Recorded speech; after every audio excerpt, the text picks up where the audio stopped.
since working na yung program, maglalagay naman tayo ng validation. Siyempre, kailangan makapag-enter tayo ng username and password. So, ang gagawin natin dito sa loob ng ating action perform, ang gagawin natin, magsiset tayo ng username and password. So, ang unang gagawin natin dito sa taas,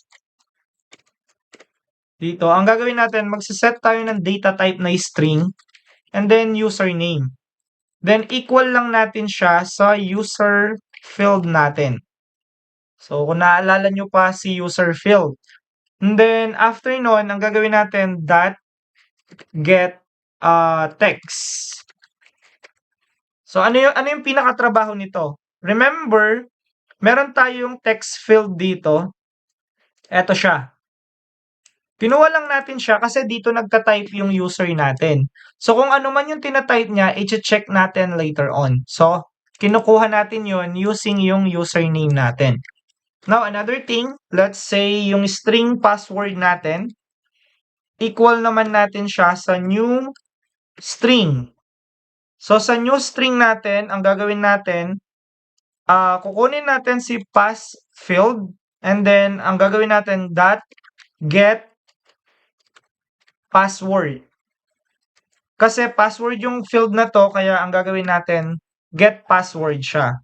Now, after nito, magkakaroon tayo ng condition. So, magkakaroon ka ng if dito. So, if ang username mo, tapos dot equal siya, kanino natin siya i-equal? Kunyari, ang username ay admin. Okay? So, ang gagawin natin ngayon, and check naman natin ngayon yung password that equals, so saan natin siya equals? For example, ang password mo ay 123. So, ang gagawin mo, opening and close parenthesis, and then, ika-copy mo yung kinode natin kanina. Yan, and then, ipipaste mo lang siya dito sa loob. Okay? So, after nun, ang new frame natin, dadagdagan lang natin siya, and ilalagay natin yung set layout, yung layout natin into null. Kasi tayo yung nagbibigay ng position sa mga components natin. Then, afterwards, ang gagawin natin ay ito yung if, then magkakaroon tayo ng else dito. Now, before natin lagyan yung else natin, punta muna tayo dito sa taas. Ilagay natin yung import javax.swing.asterisk. So, para yan sa J option natin. Yan yung lilitaw pag incorrect password tayo. So, J option paint.show message dialog.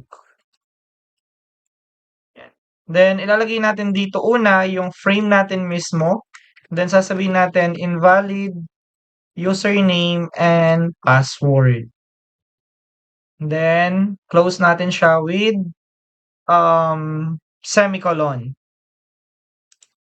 So, check natin if tama yung spelling ng dialog or ng mismong J option natin.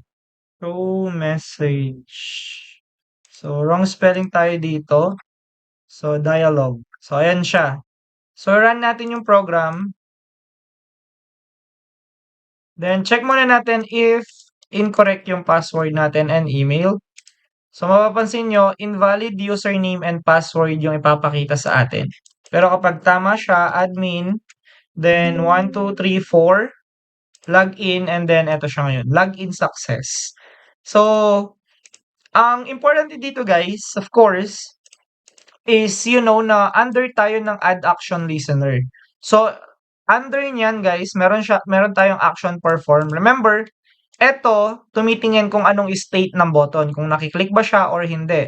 So, if ever naklik siya, gagana yung action perform natin, at yung action perform na yon, may i-validate siya, kinukuha niya yung laman ni user field, i-match niya kay username. Then, kukunin niya yung password, i-match niya kay password. Kaya sa if natin, kung equal ba yung username na yon sa admin at saka yung password na yon sa 123. Kung tama, ang magiging frame label natin is welcome, and then ito yung sizing and layout, and then ipapakita niya yung login success. So, yan yung example of login natin with default admin username and password 1234.